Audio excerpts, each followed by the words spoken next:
প্রত্যেকটা মানুষ ওই দিন তার আমলনামার সূচিপত্র দেখবে, শিরোনামগুলি দেখবে। আমলনামা এক নজরে দেখেই বলবে মালি হাদাল কিতাব, মালি হাদাল কিতাব লা ইউগাদিরু সগীরাতান ওয়ালা কাবীরাতান ইল্লা আহসাহা, লা ইউগাদিরু সগীরাতান ওয়ালা কাবীরাতান ইল্লা আহসাহা। প্রত্যেকটা মানুষ ওই দিন বলবে মালি হাদাল কিতাব, ইয়া আবার কেমন কিতাব, কেমন আমলনামা এটা। লা ইউগাদিরু সগীরাতান ওয়ালা কাবীরাতান ইল্লা আহসাহা। আর এখানে তো ছোট থেকে ছোট, ক্ষুদ্র থেকে ক্ষুদ্রাতীত কোনো গুনাহকেও ছেড়ে দেওয়া হয় না। ছোট থেকে ছোট কোনো নেক আমলকেও তো ছেড়ে দেওয়া হয় নাই। বড় থেকে বড়, বিশাল বড়টাকেও ছেড়ে দেওয়া হয় নাই। সবগুলারই তো এখানে লিপিবদ্ধ করা হয়েছে। আল্লাহু আকবার, আল্লাহু আকবার। যার বাম হাতে নেক আমল দেওয়া হবে, আমলনামা দেওয়া হবে। ওয়া আম্মা মান উতিয়া কিতাবাহু বিশিমালিহি ফায়াকুলু ইয়া লাইতানি লাম উতা কিতাবিয়া। যার বাম হাতে আমলনামা চলে আসবে, তার আর বুঝতে বাকি থাকবে না আমার মহাবিপদ আমার সামনে অপেক্ষা করতেছে। ওয়া আম্মা মান উতিয়া কিতাবাহু বিশিমালিহি ফায়াকুলু ইয়া লাইতানি লাম উতা কিতাবিয়া। সে আফসোস করে বলবে ইয়া লাইতানি, আয় আফসোস, লাম উতা কিতাবিয়া। আজকে যদি কিতাব না দেওয়া হতো, আমলনামা যদি আমারে না দেওয়া হতো। আমার ভাইয়েরা, একাকী ভাবে গোপনে যেই গুনাহগুলি করেছি সেগুলিও লিপিবদ্ধ হয়ে যাবে। বন্ধু বান্ধবের আড্ডায় যা করেছি তাও লেখা হয়ে যাবে। একটা গুনাহ ওই দিন ছাড় দেওয়া হবে না। কিরামান কাতিবিনা ইয়ালামুনা মা তাফআলুন। দুই কাঁধে দুই সম্মানিত ফেরেশতা আল্লাহ রেখে দিয়েছেন। আল্লাহু আকবার, আল্লাহু আকবার। আমার ভাইরা, দুই ফেরেশতাদের ভিতরে একজন আল্লাহ আমির সাহেব বানাইছে, আরেকজনের মামুর বানাইছে। ডান কাঁধের ফেরেশতা ও শুধু নেক আমল লেখে, আর বাম কাঁধের ফেরেশতা ও গুনাহ লেখে, গুনাহ লেখে। আমার ভাইরা, ডান কাঁধের ফেরেশতা নেক আমল লেখার জন্য বাম কাঁধের জন্য জিজ্ঞাসা করা লাগে না, জিজ্ঞাসা করে না যে নেক আমল লিখবো কিনা, লেখ করছে তো সাথে সাথে লিখে ফেলে। কিন্তু বাম কাঁধের ফেরেশতা যখনই ব্যক্তি বান্দা কোনো গুনাহ করে, কোনো অপরাধ করে, ও তখন ডান কাঁধের ফেরেশতারা জিজ্ঞাসা করে ভাই লিখবো কিনা। কয় না, একটু সময় দাও, তারে একটু সময় দাও, দেখি সে তওবা করে কিনা, দেখি সে তওবা করে কিনা। আমার বন্ধু, জীবনে চলতে গেলে মানুষের গুনাহ হবে। বনি আদমকে প্রবৃত্তি দিয়েই তো রব সৃষ্টি করেছে। গুনাহ হবে, গুনাহ হবে, গুনাহ হবে, কিন্তু গুনাহর উপরে স্থায়িত্ব করা যাবে না, গুনাহর উপরে স্থায়ী হওয়া যাবে না। যখনই কোনো গুনাহ হয়ে যায়, যখনই কোনো ভুল হয়ে যায়, সাথে সাথে সিজদায় পড়ে রবের কাছে কান্নাকাটি করে তওবা করতে হবে। আমার ভাইয়া, সাথে সাথে গুনাহের জন্য রবের কাছে তওবা করতে হবে। যদি কোনো বান্দা তার গুনাহ থেকে তওবা করে, কখনো কখনো এমনও হয় কাছে ছিল গুনাহ থেকে তওবা করার কারণে আল্লাহ তার উপরে খুশি হয়ে পূর্বের চাইতে তার মর্যাদাকে আল্লাহ আরো বাড়ায়া দেয়। সুবহানাল্লাহ। এজন্য ভাই, গুনাহ করে বসে থাকবেন না, কোনো অবস্থাতেই না। বসে থাকার কোনো সুযোগ নেই। ফেরেশতাই চেষ্টা করুক না কেন, পালানো সম্ভব। পৃথিবীর যে সমস্ত মানুষেরা আল্লাহকে বিশ্বাস করে না, পরকালকে বিশ্বাস করে না, তারাও কিন্তু মৃত্যুকে বিশ্বাস করে, ঠিক না? মৃত্যুকে অস্বীকার করে এমন মানুষ খুঁজে পাওয়া যাবে? এমন মানুষ খুঁজে পাওয়া যাবে না। আমার ভাইয়েরা, আমার বন্ধুরা, আমরা আলোচনা করতে করতে মৃত্যু থেকে কবর পর্যন্ত আমরা পৌঁছে গিয়েছিলাম। কবরের প্রথম রাত কেমন হবে? আমার ভাইয়েরা, একজন মানুষকে যখন কবরে রাখা হবে, কবরে রাখার পরেই ফায়াতিহি মালাকান ইন্নাল কবরা ইযা উদিআ ফিহি, যখন কবরের মধ্যে মৃত ব্যক্তিকে রাখা হবে, ফায়াতিহি মালাকান, তখন তার কাছে দুইজন ফেরেশতা আসবে। কয়জন ফেরেশতা? দুইজন ফেরেশতা আসবে। দুইজন ফেরেশতা এসে তাকে উঠাবে, উঠায় বসাবে। এরপরে ফেরেশতারা তাকে জিজ্ঞাসা করবে তার সম্পর্কে, তার দ্বীন ধর্ম সম্পর্কে জিজ্ঞাসা করবে। মার রব্বুকা, তোমার রব কে? কি জিজ্ঞাসা করবে বলেন? তোমার রব কে? মার রব্বুকা, তোমার রব কে? তখন জান্নাতি ব্যক্তি যে দুনিয়া ঈমানের উপরে, আমলের উপরে চলেছে, ইসলামের উপরে চলেছে, সে উত্তর দেবে রব্বি আল্লাহ, আমার রব আল্লাহ। আমার রব কে? আল্লাহ। প্রশ্ন করা হবে মান দীনুকা, তোমার দিন কি, তোমার ধর্ম কি? তখন নেককার ব্যক্তি উত্তর দিবে দীনি আল ইসলাম, আমার দিন হলো ইসলাম, আমার ধর্ম ইসলাম। রাসূলুল্লাহ সাল্লাল্লাহু আলাইহি ওয়াসাল্লামকে দেখিয়ে প্রশ্ন করা হবে ওই ব্যক্তিকে, মান হাযার রাজুলুল্লাযী বুইসা ফীকা, ওই ব্যক্তিকে যাকে তোমাদের মাঝে নবী হিসেবে পাঠানো হয়েছিল। তো তখন যেই ব্যক্তি মুমিন সে তো বলবে মুহাম্মদ সাল্লাল্লাহু আলাইহি সাল্লামের কথা, তিনি আমার নবী, তিনি আমার রাসূল, আল্লাহ তাআলা তাকে আমাদের কাছে পাঠিয়েছিলেন। আর যে মুমিন না, এই তিন প্রশ্নেই সে শুধু বলবে হা হা লা আদরি, আমি জানি না। তিন প্রশ্নই সে বলবে হা হা, আমি জানি না। আমার ভাইরা, এই প্রশ্নোত্তর শেষ করার পরে প্রত্যেককেই জাহান্নাম দেখানো হবে। প্রত্যেককেই কি দেখানো হবে? প্রত্যেককেই জাহান্নাম দেখানো হবে, চাই সে জান্নাতি হোক আর জাহান্নামী হোক। প্রত্যেককেই জান্নাত দেখানো হবে, জাহান্নাম দেখানো হবে। আল্লাহ তাআলা সূরা তাকাসুরের মধ্যে বলেন আল্লাকুমুত তাকাসুর, আল্লাকুমুত তাকাসুর। একে অন্যের চাইতে পার্থিব জীবনের ভোগ সামগ্রীর আধিক্যের জন্য তোমাদের যেই প্রতিযোগিতা, এটা তোমাদেরকে গাফেল করেছে। আল্লাকুমুত তাকাসুর, প্রাচুর্যের আধিক্য, প্রাচুর্যের প্রতিযোগিতা, ধন সম্পদের প্রতিযোগিতাই তোমাদেরকে তোমাদের রব থেকে গাফেল করেছে। এই গাফলতি কতক্ষণ পর্যন্ত চলবে? আল্লাহ বলেন হাত্তা যুরতুমুল মাকাবির, হাত্তা যুরতুমুল মাকাবির, যতক্ষণ না তোমরা কবরস্থানে পৌঁছাবে। মৃত্যু পর্যন্ত এই গাফলতির সাথেই গাফেলরা চলতে থাকে। অনেক মানুষ আছে তার ধন আর সম্পদে মোটে পেট ভরে না, আছে না নেই? অনেক কেন, আমরা সবাই। অনেক বললে তো ভুল কথা, আমিও এটার থেকে খালি না, আপনিও এটার থেকে খালি না। নিজের প্রশ্ন করেন না, নিজেকে প্রশ্ন করেন। দুনিয়ার মোহ থেকে আমরা একজনও খালি না। প্রত্যেকের অবস্থায় সারা জীবন দোয়া করে, আল্লাহ যদি কোনোভাবে ছোট্টখাটো একটা ঘর বানাইতে পারতাম থাকার জন্য, মাথা গুজার একটা ঠাই হইতো।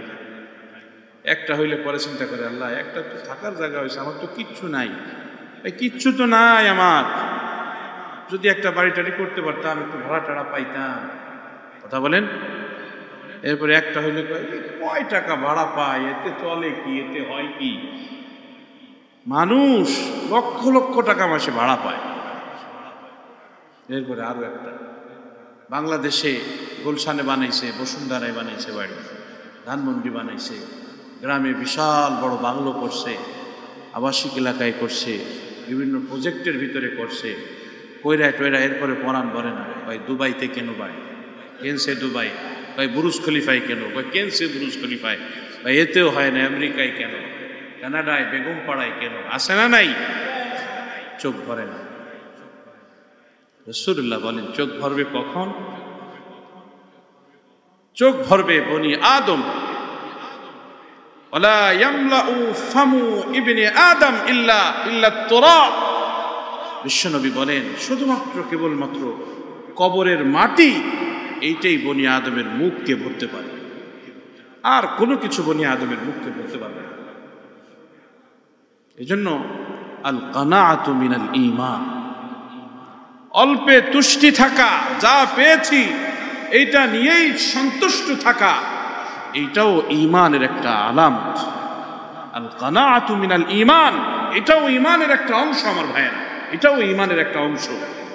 এটা আজকে আমরা অধিকাংশই ভুলতে বসেছি, যা রব দিয়েছে এটার উপরেই সন্তুষ্ট থাকা।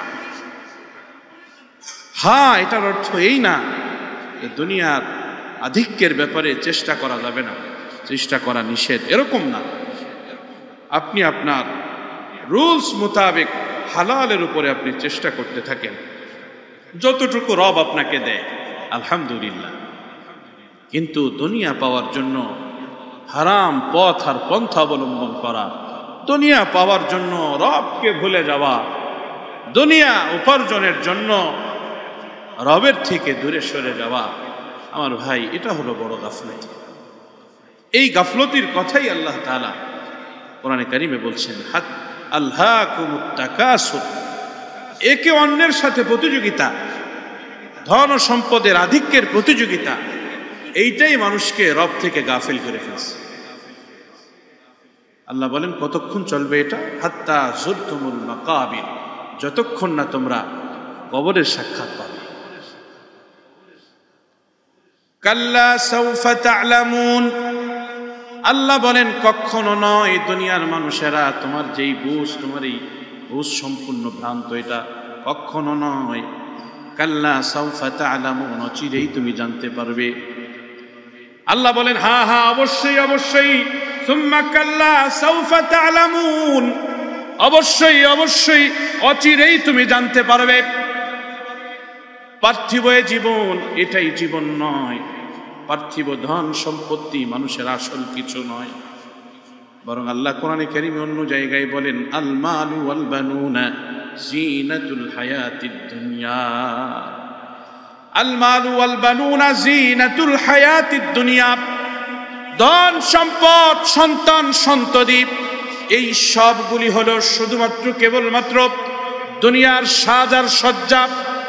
ওয়াল বাকিয়াতুস সালিহাতু খায়রুন ইনদা রাব্বিকা সাওয়াবান ওয়া খায়রুন আমালা,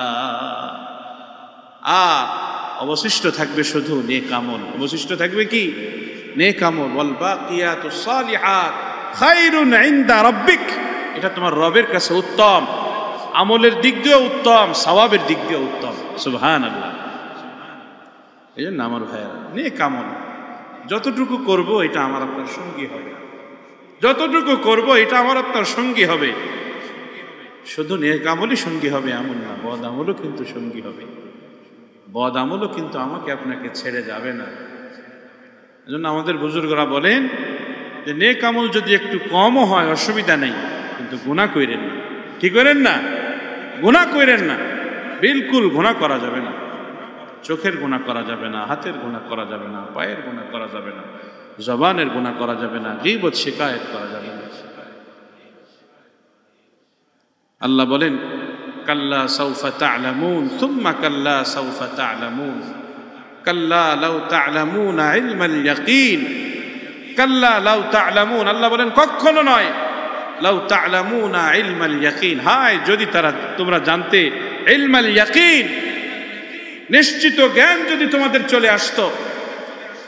কাল্লা লাউ তা'লামুনা ইলমাল ইয়াকিন সুম্মা লাতারাউন্নাল জাহিম, অবশ্যই তোমাদেরকে জাহান্নাম দেখানো হবে। এইটা বলার জন্যই আমি এখানে আসছি, এই সূরা পড়ছি। ওই যে বলছি আমি একটু আগে, প্রত্যেককেই জাহান্নাম দেখানো হবে। প্রত্যেককেই কি দেখানো হবে? প্রত্যেককেই জাহান্নাম দেখানো হবে। প্রত্যেকে দেখবে, জান্নাতীরাও দেখবে, জাহান্নামীরাও দেখবে জাহান্নাম। জাহান্নামের ভয়াবহ রূপ আল্লাহ ওই দিন সবাইকে দেখাবে। জান্নাতীদেরকেও জাহান্নাম দেখা হবে। জান্নাতীদেরকে ফেরেশতা বলবে উনজুর ইলাল জাহিম, উনজুর ইলা হাদিহিল জাহিম, তুমি ওই জাহান্নামের দিকে তাকাও, ওই জাহান্নাম তুমি দেখো। জান্নাতীও জাহান্নাম দেখবে, জাহান্নাম দেখে তার অন্তর ভয়ে প্রকম্পিত হয়ে যাবে। এরপরে ফেরেশতারা আল্লাহর পক্ষ থেকে তাকে ঘোষণা করবে, আবদালাকাল্লাহু বিহিল জান্নাহ, আল্লাহ তাআলা তোমার গুনাহগুলিকে মোচন করে দিয়ে, তোমার গুনাহগুলিকে ক্ষমা করে দিয়ে আল্লাহ তাআলা এই জাহান্নামের পরিবর্তে আল্লাহ তোমাকে জান্নাত দান করেছে। সুবহানাল্লাহ। যদি আগের তিনটা উত্তর সঠিক হয়, আগের তিনটা উত্তর সঠিক হয়, আমার ভাইয়েরা, কবর এমন ভয়াবহ জায়গা, বিশ্বনবী বলেন যে এর চেয়ে সংকটাপন্ন, এর চেয়ে বড় মুসিবত আর কোনো কিছু নেই। হযরত আলী তাফসীর ইবনে কাসীরের মধ্যে আসছে, হযরত আলী রাদিয়াল্লাহু তাআলা আনহু বলেন, সূরা তাকাসুর, এই সূরা অবতীর্ণ হওয়ার আগ পর্যন্ত কবরের আযাব সম্পর্কে, কবর সম্পর্কে আমাদের একটু কেমন যেন সন্দেহ ছিল, কিন্তু যখন এই সূরা অবতীর্ণ হয়ে গেল তখন কবর সম্পর্কে একদম নিশ্চিত জ্ঞান আমাদের চলে আসে। ওই যে আল্লাহ বলছে, লা তারাবুন্নাল জাহিম সুম্মা লা তারাবুন্নাহা আইনাল ইয়াকিন, সুম্মা লা তারাবুন্নাহা আইনাল ইয়াকিন, তোমাদেরকে এটা সুম্মা লা তারাবুন্নাহা আইনাল ইয়াকিন, একদম নিশ্চিত চোখের মাধ্যমে, তোমাদের যে চোখ আছে এই চোখ দিয়ে তোমরা ওই দিন এটা দেখতে পারবে, চাক্ষুষভাবে মানুষ এটা দেখতে পারবে। সুম্মা লা তুসআলুন্না ইয়াওমাইযিন আনিন নাঈম, সেদিন প্রত্যেকটা মানুষকেই আল্লাহর দেওয়া সমস্ত নিয়ামত সম্পর্কে তাকে জিজ্ঞাসা করা হবে, সমস্ত নিয়ামত সম্পর্কে জিজ্ঞাসা করা হবে। বলুন তো দেখি, আল্লাহ যদি একদিন যে অক্সিজেন আমারে আপনারা দিছে, একদিনের অক্সিজেন্সের দাম আল্লাহ চাই, দিতে পারবো? এক গ্লাস পানির মূল্য দিতে পারবো? সম্ভব কোনোদিন? সম্ভব। এক গ্লাস পানির মূল্য দেওয়া সম্ভব? আল্লাহু আকবার। আল্লাহ তাআলা যেই জিনিস আমাদের যত বেশি দরকার, আল্লাহ ওই জিনিস আমাদেরকে তত বেশি ফ্রি করে দিছে, ঠিক না? যেই জিনিস যত বেশি দরকার আল্লাহ ওই জিনিস তত বেশি ফ্রি করে দিছে। মানুষের অক্সিজেনের প্রয়োজন আছে না নাই? যদি এটা প্রত্যেকে কিনা ব্যবহার করা লাগতো তাহলে বলেন সব বাদ দিয়ে অক্সিজেন কিনার ফিকির করা লাগতো আগে, ঠিক না? কিন্তু আল্লাহ তাআলা এটা ফ্রি করে দিয়েছে আমার আপনার জন্য। এই জন্য আমার ভাইয়েরা, আমার বন্ধুরা, আল্লাহর দেওয়া যত নিয়ামত আমার আপনার উপরে আছে, এই সমস্ত নিয়ামত সম্পর্কে কিয়ামতের ময়দানে আল্লাহর পক্ষ থেকে জিজ্ঞাসা করা হবে। এই প্রত্যেকটা নিয়ামতের ব্যাপারে উত্তর দিয়েই তারপরে সামনে বাড়া লাগে। এজন্য একজন মুমিন যখনই আল্লাহ তাআলার কোনো নিয়ামত, কোনো অনুগ্রহ তার সামনে আসে, তখনই সে আল্লাহর শুকরিয়া আদায় করে, ঠিক না? তখনই আল্লাহর কি আদায় করে? শুকরিয়া আদায় করে, আল্লাহর বড়াই বড়ত্ব আদায় করে, তখন আল্লাহর প্রশংসা করে। এর দ্বারা খুশি হয় কে? আল্লাহ খুশি হয়ে যায় এর দ্বারা। এই জন্য আমার ভাইয়েরা, আমার বন্ধুরা, আল্লাহ তাআলা প্রত্যেকটা মানুষকে জিজ্ঞাসা করবে। আখিরাতের জিজ্ঞাসাটা দুনিয়ার মতো না। আল্লাহ জাররা জাররা পরিমাণ, অণু পরিমাণে আল্লাহ জিজ্ঞাসা করবে ওই দিন। ফামান ইয়ামাল মিসকালা যাররাতিন খায়রান ইয়ারাহ, আল্লাহ বলেন যে ব্যক্তি অণু পরিমাণে ভালো কাজ করবে সেও কিয়ামতের ময়দানে ওটা পাবে। ওমান ইয়ামাল মিসকালা যাররাতিন শাররান ইয়ারাহ, অণু পরিমাণে মন্দ কাজ করলে এটাও সে ওই দিন পাবে। কিয়ামতের ময়দানে প্রত্যেকটা মানুষকেই তার আমলনামা তার হাতের মধ্যে দেওয়া হবে। আমলনামা হাতে দিয়ে তাকে বলা হবে, ইকরা কিতাবাক কাফা বিনাফসিকাল ইয়াওমা আলাইকা হাসিবা। কিয়ামতের ময়দানে বলা হবে, ইকরা কিতাবাক, এ দুনিয়ার মানুষ, তুমি তোমার আমলনামা নাও, তুমি নিজেই পড়ো আজকে। ইকরা কিতাবাক কাফা বিনাফসিকাল ইয়াওমা আলাইকা হাসিবা, আজকে তুমি নিজেই তোমার আমলনামা পড়তে তুমি যথেষ্ট। তোমার হিসাব গ্রহণের জন্য আজকে কোনো জায়গা থেকে কোনো হিসাব রক্ষক আনার প্রয়োজন হবে না। তুমি নিজেই তোমার হিসাব গ্রহণের ব্যাপারে তুমি যথেষ্ট। আজকে তুমি এ কথা বললে চলবে না, আমি তো লেখাপড়া জানি না। লেখাপড়া জানো আর না জানো, সবাই ওই সময় পড়ালেখা শিক্ষিত বানায় দেওয়া হবে রবের পক্ষ থেকে। সবাই ওই দিন তার আমলনামা পড়তে পারবে। আল্লাহ বলেন, কাফা বিনাফসিকাল ইয়াওমা আলাইকা হাসিবা, তোমার নিজের হিসাব নেওয়ার ব্যাপারে ওই দিন তুমি নিজেই যথেষ্ট হয়ে যাবে। আমার ভাইয়ের, আমার বন্ধুরা, প্রথমেই মানুষ আমলনামার সমস্ত আমলের শিরোনামগুলি সে দেখবে। ভিতরে আছে বিস্তারিত। একটা কিতাব লেখলে দেখবেন কিতাবের শুরুতে কিংবা কিতাবের শেষে সূচিপত্র থাকে, ঠিক কি ঠিক না? আরবি কিতাবগুলার শেষে থাকে সূচিপত্র, আর বাংলা কিতাবে, উর্দু কিতাবে সূচি থাকে শুরুতে। এটা একটা নিয়ম, যারা বই পুস্তক পড়াশোনা করে তারা এগুলো বুঝে। সাধারণত আরবি কিতাবগুলিতে, ফিকহ ফতোয়া হাদিসের কিতাবগুলিতে শেষে থাকে সূচিপত্র। কিছু কিছু আরবি কিতাবে ব্যতিক্রমও আছে, শুরুতে সূচিপত্র থাকে, কিন্তু অধিকাংশ শেষে সূচিপত্র থাকে, শুরুতে কম থাকে। আর বাংলায় শুরুতে থাকে সূচিপত্র বেশি। আমার ভাইয়েরা, প্রত্যেকটা মানুষ ওই দিন তার আমলনামার সূচিপত্র দেখবে, শিরোনামগুলি দেখবে। আমলনামা এক নজরে দেখেই বলবে, মালি হাদাল কিতাব, মালি হাদাল কিতাব লা ইউগাদিরু সগীরাতান ওয়ালা কাবীরাতান ইল্লা আহসাহা, লা ইউগাদিরু সগীরাতান ওয়ালা কাবীরাতান ইল্লা আহসাহা। প্রত্যেকটা মানুষ ওই দিন বলবে, মালি হাদাল কিতাব, এ আবার কেমন কিতাব, কেমন আমলনামা এটা। লা ইউগাদিরু সগীরাতান ওয়ালা কাবীরাতান ইল্লা আহসাহা। আর এখানে তো ছোট থেকে ছোট, ক্ষুদ্র থেকে ক্ষুদ্রাতীত কোনো গুনাহকেও ছেড়ে দেওয়া হয় না। ছোট থেকে ছোট কোনো নেক আমলকেও তো ছেড়ে দেওয়া হয় নাই। বড় থেকে বড়, বিশাল বড়টাকেও ছেড়ে দেওয়া হয় নাই। সবগুলারই তো এখানে লিপিবদ্ধ করা হয়েছে। আল্লাহু আকবার, আল্লাহু আকবার। যার বাম হাতে নেক আমল দেওয়া হবে, আমলনামা দেওয়া হবে। ওয়া আম্মা মান উতিয়া কিতাবাহু বিশিমালিহি ফায়াকুলু ইয়া লাইতানি লাম উতা কিতাবিয়া। যার বাম হাতে আমলনামা চলে আসবে, তার আর বুঝতে বাকি থাকবে না আমার মহাবিপদ আমার সামনে অপেক্ষা করতেছে। ওয়া আম্মা মান উতিয়া কিতাবাহু বিশিমালিহি ফায়াকুলু ইয়া লাইতানি লাম উতা কিতাবিয়া।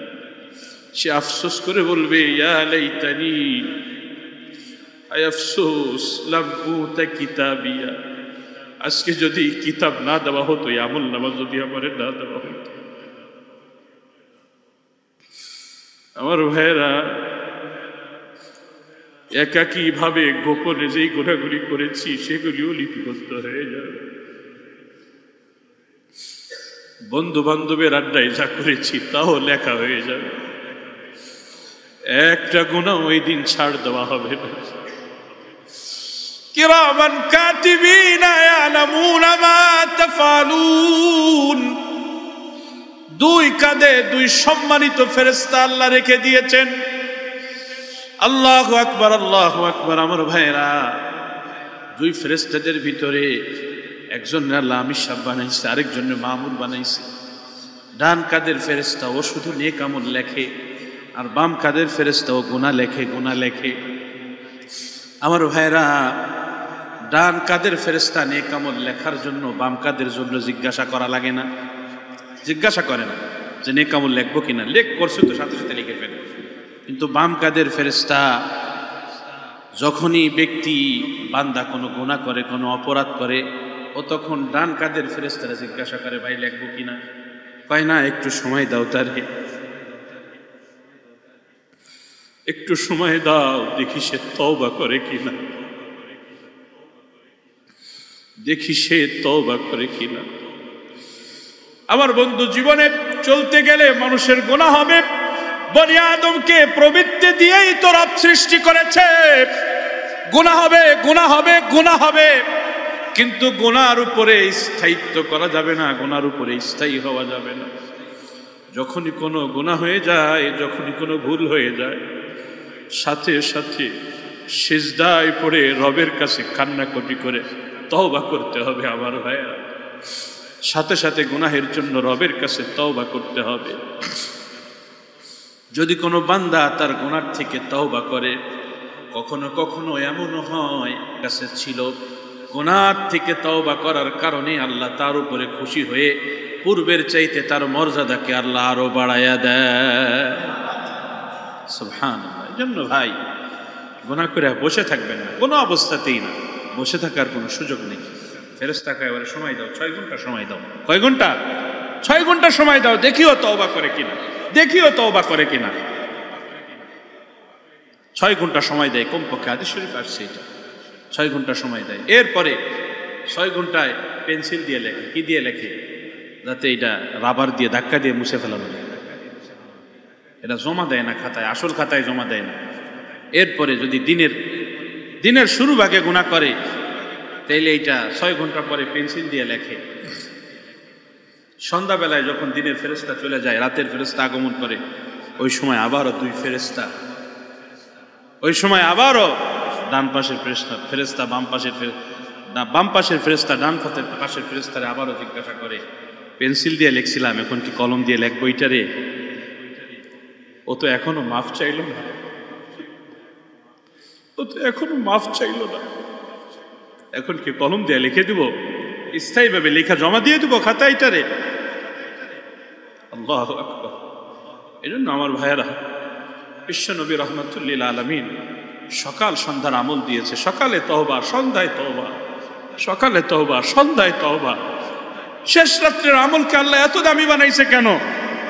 সারাদিন বান্দার ভুল হয়েছে, অন্যায় হয়েছে, অবিচার হয়েছে, শেষ রাত্রে উঠা কান্নাকাটি করে সবগুলোর থেকে ক্ষমা চেয়ে নাও রবের থেকে। সারাদিন ভুল হয়েছে, মাগরিবের আগে 10 মিনিট, 15 মিনিট, 20 মিনিট আগে মসজিদে আসো, কান্নাকাটি করো, তো সারাদিনের গুনাহ আল্লাহ মাফ করে দিবেন। সারাদিনের গুনাহ আল্লাহ মাফ করে দিবেন। প্রশ্ন আসতে পারে, হুজুর এইরকম কয়বার মাফ করবে? আমি তো ফজরের পরে একবার গুনাহ করছি, 9টা বাজে একবার করছি, 12টা বাজে করছি, জোহরের পরে করছি, জোহরের আগে করছি, আসরের আগে করছি, কয়বার ক্ষমা করবে আল্লাহ? আপনি যতবার গুনাহ করবেন রব ততবারই আপনারে ক্ষমা করবে। যতবার গুনাহ করবেন ততবারই রব ক্ষমা করবে। বিশ্বনবী বলেন যে আমি দৈনিক 70 বারেরও চাইতে বেশি আল্লাহর কাছে তওবা করি, ইস্তেগফার করি। আরেক হাদিসে আসছে, রাসূল বলছে 100 বারের চাইতে বেশি তওবা করি, ইস্তেগফার করি। আমার ভাইয়েরা, আমার বন্ধুরা, যে কথা বলতেছিলাম, প্রত্যেকটা মানুষকে ওই দিন তার আমলনামা তার হাতে দেওয়া হবে। যখন বাম হাতে আমলনামা দেওয়া হবে, ওয়া আম্মা মান উতিয়া কিতাবাহু বিশিমালি ফায়াকুলু ইয়া লাইতানি লাম উতা কিতাবিয়া। আফসোস করে বলবে, হায় আফসোস, আজকে যদি আমাকে আমলনামা না দেওয়া হতো। ওয়ালাম আদরি মা হিসাবিয়া, আজকে যদি আমাকে এই হিসাবের সম্মুখীন হতে না হতো। ইয়া লাইতাহা কানাতিল কাজিয়া, মৃত্যুটাই যদি শেষ হয়ে যেত, মৃত্যুর পরে যদি আর কোনো কিছুই না থাকতো, হায় তাইলে তো আমি আজকে এই কঠিন মুসিবতের মধ্যে পড়তাম না। ইয়া লাইতাহা কানাতিল কাজিয়া মা আগনা আন্নি মালিয়া হালাকা আন্নি সুলতানিয়া। ওই দিন আফসোস হবে তার মালের উপরে, তার মাল সম্পদের উপরে। ওই দিন তার আফসোস হবে তার চেয়ার আর পাওয়ারের উপরে, ক্ষমতার দাপটের উপরে তার আফসোস হবে। মা আগনা আন্নি মালিয়া, ওই দিন মালদারের আফসোস করবে, মা আগনা আন্নি মালিয়া, হায় আফসোস, আমার মাল আজকে আমার কোনো উপকারে আসলো না। মা আগনা আন্নি মালিয়া হালাকা আন্নি সুলতানিয়া, আমার বাদশাহী, আমার ক্ষমতাগিরি, আমার দাপট, আমার নেতাগিরি সব শেষ হয়ে গেছে, এর কোনোটাই তো আমার কোনো কাজে আসলো না। আল্লাহর পক্ষ থেকে ঘোষণা করা হবে, খুযূহু ফাগুল্লু সুম্মাল জাহিমা সাল্লু, এর ধরো, ধরে এরা বাঁধো, বেঁধে জাহান্নামের মধ্যে নিক্ষেপ করো। হায় আমার ভাই, এই সময়গুলো, এই কথাগুলি শুধু বলার জন্য আর শোনার জন্য না, এটা উপলব্ধি করার জন্য, উপলব্ধির বিষয়টা।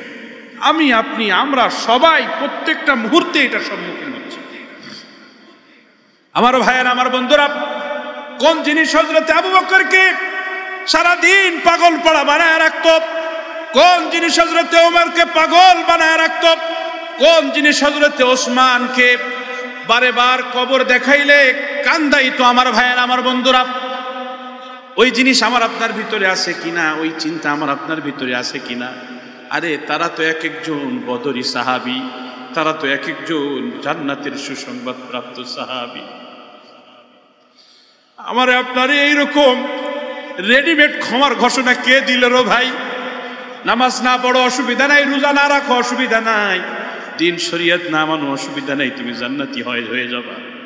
এত রেডিমেড কথা আমাদেরকে কারা শুনাইলো? কে শুনাইলো রে ভাই? যাদেরকে বিশ্বনবী জান্নাতের সুসংবাদ দিয়েছে, যাদের আগে পরের সমস্ত গুনাহ ক্ষমার কথা আল্লাহ নিজেই বলেছেন। আমার ভাইয়েরা, ওই সাহাবীরাও কবর দেখলে তারা কান্নাকাটি করত, কবরের ভয় তাদের অন্তরের ভিতরে ঢুকে গিয়েছিল। আমার ভাই, হাদিস শরীফে আসছে হযরত আলী রাদিয়াল্লাহু তাআলা আনহু কবর দেখলেই তিনি প্রচুর কান্নাকাটি করতেন। হযরতে ওসমান কবর দেখলে প্রচুর কান্নাকাটি করতেন।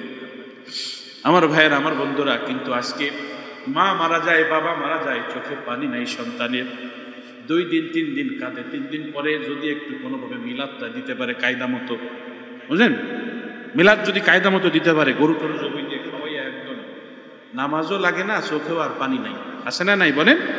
সব ওই দিন শেষ। মিলাদ দিয়ে দিল মানে শোক টোক যা ছিল সব খাওয়াই দাওয়াই মানুষের। বাপের জন্য আর কি করবো? কি কয়? বাপের জন্য আর কি করবো? গরু জবাই দিয়ে খাওয়াই দিছি, যে খাওয়ানি খাওয়াইছি এলাকার লোকরে, এ কেউ খাওয়াইতে পারেনি, এই গ্রামের এই থানার কেউ এরকম খাওয়াইতে পারেনি। ঠিক কি ঠিক না বলেন? এই থানার কেউ এরকম খাওয়াইনি যা আমরা খাওয়াইছি। আমাকে সে সুসন্তান কারা আছে? আমার ভাইয়ের, আমার বন্ধুরা, না রে না, এই খাওয়ানোতেই যদি বাপ মা মাফ হয়ে যাইতে, তাইলে তো সবাই এটা খাওয়াইতে। এই জন্য বাবা মারা গেছে, মা মারা গেছে, 3 দিন পর্যন্ত শরীর শোক, কিন্তু আপনার বাবা মার জন্য দোয়া, দিনের উপরে আপনার অটলতা, অবিচলতা, এটা আপনার মজবুতের সাথে দরকার, নিয়মতান্ত্রিক ভাবে দরকার। এইটা যদি না আসে, তাইলে আপনার জন্য মুসিবত সামনে অপেক্ষা করতেছে, বড় মুসিবত সামনে অপেক্ষা করতেছে। আমার ভাইয়ের, আমার বন্ধুরা, এই জন্য আসুন প্রত্যেকের জায়গা থেকে মৃত্যুর জন্য প্রস্তুতি গ্রহণ করি। রাজি আছেন ইনশাআল্লাহ? বিশিষ্ট তাবী আব্দুর রহমান ইবনে নুআইম রাহমাতুল্লাহ আলাইহি, এক আল্লাহর বান্দা অনেক আলেমদেরকে জিজ্ঞাসা করছে, হুজুর, যেই দিন আপনি যদি জানতে পারেন যে আগামীকাল আপনার মৃত্যু, একটা দিন আপনি হাতে সময় পাইছেন, এই একদিন আপনি কি কি আমল করবেন? এক একজন এক এক কথা বলছে, এক একজন এক এক কথা বলছে। তো ওই লোকটা আস্তে আস্তে আব্দুর রহমান ইবনে নুআইমের কাছেও আসছে, এই তাবির কাছে আসছে। তো উনি বলছে যে যদি আমি জানি যে আগামীকাল আমার মৃত্যু হবে নিশ্চিত, তাইলে আমি নতুন কোনো কিছুই করব না, নতুন কোনো কিছুই করব না, আমি যেভাবে আছি এভাবেই থাকবো, যা করতেছি এভাবেই করবো। কই কি বলেন আপনি, এটা কিভাবে সম্ভব? কই হ্যাঁ, এইটাই নিয়ম, যে আমি যেভাবে চলতেছি এভাবেই চলবো, আমার চলাফেরার মাঝে কোনো পরিবর্তন হবে না। অর্থাৎ আমি আমার সমস্ত কাজকে সারাদিন আমি কতটুকু সময় আল্লাহর জন্য ব্যয় করি, কতটুকু সময় দুনিয়ার জন্য ব্যয় করি, ফ্যামিলির জন্য ব্যয় করি, পরিবার পরিজন আত্মীয় স্বজনের জন্য ব্যয় করি, এটা আমাকে তো আগেই নির্ধারণ করে নিতে হবে। কিন্তু আজকে আমার বহুত চলে আসে, আমার লেনদেন সাফ আছে কিনা, আমি যে কোটি কোটি টাকা ঋণ নিচ্ছি মানুষের কাছ থেকে, লক্ষ লক্ষ টাকা ঋণ নিচ্ছি, আমি যে সুদি কারবারি করতেছি, সুদি লেনদেন করতেছি, আমার যদি আজকে বহুত চলে আসে, তাহলে সুদের অবস্থা কি হবে? একবার চিন্তা করছেন এটা? তাহলে তো আমি সুদি কারবারি করা অবস্থায় রবের কাছে আমি চলে গেলাম। ব্যাপারটা হলো আমাদের কাছে এটা মনেই হয় না, এটা আমরা চিন্তাই করতে রাজি না যে আজকে আমার মৌত হয়ে যাবে। কিন্তু বলেন কয়জন মানুষ এটা অনুভব করতে পারে যে আমার চলে যাওয়ার সময় চলে আসছে? কয়জন মানুষ অনুভব করতে পারে? অধিকাংশের অবস্থা হলো সময় আসার মানে অনুভব করার আগেই, বোঝার আগেই তাকে চলে যেতে হয়। ঠিক কি ঠিক না বলেন? প্রস্তুতি যে নিবে এটার নেওয়ার সুযোগই তার থাকে না। এই জন্য প্রতিটা দিনকেই প্রস্তুতি নেওয়া। আকসিরু যিকরা হাদিমিল লাজ্জাতিল মাউত, বিশ্বনবী বলেন অধিক পরিমাণে মৃত্যুকে স্মরণ করো। মৃত্যুকে স্মরণ করলে আল্লাহকে আল্লাহ স্মরণ থাকবে, আর আল্লাহর স্মরণ থাকলে ওই লোকটা কোনো অবস্থাতেই গাফিল হবে না, কোনো অবস্থাতেই কি হবে না? গাফিল হবে না, ইবাদত থেকে দূরে সরবে না, নামাজ থেকে দূরে যাবে না। আমার ভাইয়েরা, এই যে জুমার দিনে কত মুসল্লি, কত চেহারা দেখি, কত ভালো লাগে, কিন্তু এই মুসল্লিগুলার চেহারা যদি ফজরের নামাজে দেখতে পারতাম, কত মানুষ সমাজের মধ্যে এমন আছে যে সে আজকে কত বছর ফজরের নামাজ জামাতের সাথে পড়ে না, সে নিজেও বলতে পারে না। কত মানুষ এমন আছে গত শুক্রবার থেকে শুক্রবার পর্যন্ত একটা দিনও ফজরের নামাজ জামাতে পড়ে নাই। কত মানুষ এমন আছে এক মাসের মধ্যেও সে একটা দিন ফজরের নামাজ জামাতে পড়ে নাই, 3 মাসেও একটা সেজদা ফজরের নামাজ জামাতের সাথে এসে মসজিদে দেয় নাই, 6 মাসেও দেয় নাই, 1 বছরেও দেয় নাই। এমন মানুষ আছে না নাই? হায়, আমরা কেমন মুসলমান হলাম ভাই, কেমন মুসলমান হইলাম আমরা। ফজরের নামাজে মসজিদে মুসল্লি 1.5 কাতার, 2 কাতার, 2.5 কাতার কেন হয়? মুসল্লি কেন বাড়ে না? আমরা কেন আসি না ফজরের নামাজে? আমাদেরকে কে এই কথা শিখাইলো যে ঘুম থেকে উঠে এরপরে তুমি ফজরের নামাজ কাজা করে নিবা? ওই নামাজ নামাজ না, ওই নামাজ আল্লাহ আদালতে মুক্তির জন্য যথেষ্ট হবে না আমার ভাইয়েরা, এটা যথেষ্ট হবে না। আপনি যেখানেই থাকেন, যে অবস্থায় থাকেন, ফজরের সালাত মসজিদে এসে জামাতের সাথে আপনাকে আদায় করতে হবে। যদি কেউ ফজরের সালাত জামাতের সাথে আদায় করতে না পারেন, আমি আমাকে বলতেছি, যদি আমিও না পারি, তাইলে আমার এই কথা বোঝা উচিত যে আমার ভিতরে নেফাকি আছে, নেফাকি আছে, আমার ভিতরে মুনাফিকি আছে। আল্লাহর আদালতে আমাকে মুমিন হিসেবে নয়, আমাকে মুনাফিক হিসেবে আল্লাহর আদালতে উঠতে হবে। এটা আপনি মনে রাখবেন। যারা ফজরের সালাত জামাতে আদায় করতে পারেন না, তারা মনে রাখবেন এই কথা যে আল্লাহর আদালত, বিশ্বনবী বলেছেন, যারা ইশার সালাত আর ফজরের সালাত জামাতে আদায় করতে পারে না, তাদের ভিতরে মুনাফিকি আছে। মুনাফিকরাই কেবল ইশার সালাত আর ফজরের সালাত জামাতের সাথে আদায় করতে পারে না। এই জন্য আমার ভাই, আমি আপনি যেন মুনাফিক না হয়ে যাই, আমি আপনি যেন মুনাফিক না হয়ে যাই। এই জন্য সবাই খেয়াল রাখবো তো ইনশাআল্লাহ? বলেন। কষ্ট নিবেন না, কষ্ট নিবেন না, বিলকুল কষ্ট নিবেন না। দায়িত্বের কারণে অনেক কথা বলতে হয়, অনেক ভালোবাসি, এই জন্য ভালোবাসার খাতিরে অনেক কথা শক্ত করে বলতে হয়। আমরা চাই এলাকার প্রত্যেকটা মানুষ জান্নাতি হোক, প্রত্যেকটা মানুষ আগে আগে ঘুমায় যাক, ইশার পরে ঘুমায় যাক, ফজরে আগে আগে উঠুক। প্রত্যেকটা ঘর যেন শেষ রাত্রে বাতি জ্বলে, প্রত্যেকটা ঘরেই যেন শেষ রাত্রে প্রত্যেকটা ঘর থেকে যেন তাহাজ্জুদের কান্নার আওয়াজ ভেসে উঠে, জিকিরের আওয়াজ ভেসে উঠে। প্রত্যেকটা ঘরেই যেন ফজরের সালাতের আগে তেলাওয়াত হয়, প্রত্যেকটা ঘরেই যেন ফজরের সালাতের পরে তেলাওয়াত হয়। এটা আমরা চাই আমার ভাই। এমনই ছিল মদিনার পরিবেশ, এটাই এমনই ছিল মদিনাতুন নববীর পরিবেশ আমার ভাইরা, এমনই ছিল সাহাবায়ে কেরামের জীবন। এই জন্য আসুন প্রত্যেকের জায়গা থেকে সচেতন হই। আল্লাহ আমাদের সকলকে তৌফিক দান করুন, আমল করার তৌফিক দান করুন। আসসালামু আলাইকুম।